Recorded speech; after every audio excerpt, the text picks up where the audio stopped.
sutra for this week is 117. Vitarka, Vichara, Ananda, Asmita, Anyugamat, Samprajnata. Samprajnata Samadhi, distinguished contemplation, is accompanied by reasoning, reflecting, rejoicing, and pure I amness. In case you might think you are ready to practice Samadhi right away, you should know that the practice of Samadhi only becomes possible after a person has achieved perfection in concentration and meditation. The mind must have acquired one-pointedness and have been brought completely under control, because the entire mind must be used in practice as we're finding Samadhi. So he breaks down Samprajnata Samadhi into 4 sections, which essentially is where he's speaking to reasoning, reflecting, rejoicing, and pure I amness. So we've got to start from these gross, very tangible pieces and work our way into the subtle bodies of whatever it is we're choosing, ourselves included. So Samadhi is practiced first on the gross objects, savitara, then on the subtle objects, savichara, then on the mind devoid of any objects except its own joy. In other words, on the sattvic mind, the Sat Ananda Samadhi. And finally, on the I feeling alone, Sa Asmita Samadhi. So even in a space of Samadhi, I'm there, right? Samadhi is transcendence, enlightenment, it's clarity, it's very clear, open. But still, in Samadhi, we're peeling the layers of the onion. We're peeling down because we're not done yet. There's still chitta vritti. There's still chitta. We're still spinning in the mind. So even though we're in a lighter state of mind, in a higher space of soul's mind, there's still work to do. There's always work to do, right? And we can find that very frustrating in the practice. And after 25, almost 26 years, this is when I do begin to see people walk away and leave their mats, and leave them for good. Because a lot of us, we don't want to be on our mat and have to dig in and look at our own shit. That's what it's about. That inner workings of, can I start with this very tangible practice of yoga? Let's say just yogasana.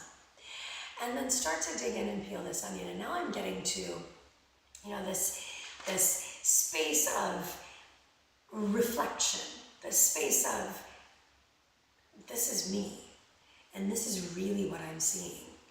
And before I can start rejoicing, celebrating, I've got to get rid of all this garbage, this baggage, all this crap that's in the way. So what I often tell people is we have to start with one thing at a time. It's got to make sense for where we are and who we are. And the idea of trying to throw everything away, all of our baggage all at once, it's very, very difficult.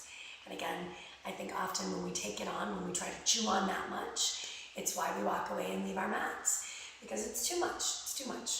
So we come into that space of yogasana. I'm on my mat and I'm reflecting, and I'm starting to really see. I see the work. I see what I need to do. I see what patterns need to change, be transformed, hopefully eventually let go of, so that I can be in my honest self. Then that rejoicing, that celebrating begins to happen. And it's very unconscious at that point, because we feel that space where everything comes together in practice, in meditation, and we go, and then we usually comment on it, right? We say, there, and then it goes away. But that's the rejoicing, that's the moment. It's when we stop commenting on it. It's when we have that moment happen, and it all does come together, and we say,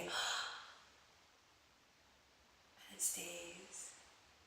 And it may not stay for always, but even the moment, the 5 seconds, 2 seconds, we get it, it's worth it. It's what keeps us coming back to our mats. This great misconception of yoga being purely physical is a piece that deeply breaks my heart these days. Yoga has been around for thousands and thousands of years, and it's still here not because it's physical. It's still here because it's a spiritual cleaning house, and it works. It works.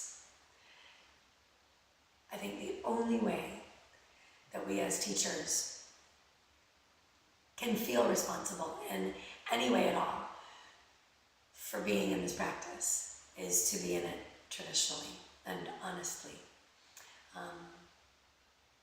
I'm always sweetly, sweetly overjoyed when I have a guest teacher come to my space and we speak exactly the same language. I have great gratitude to my teacher, Mari Esrati, for giving me that language. And I have great gratitude for my own soul for continuing to search for what that language means to me every day on my mat and off my mat in the world, especially.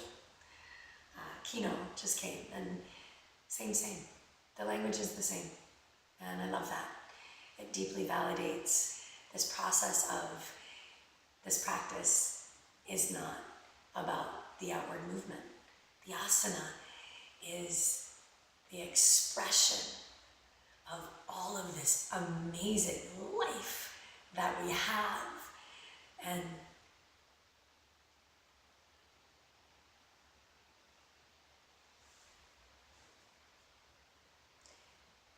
the sweetness of the gratitude in that moment, just exploding on your mat,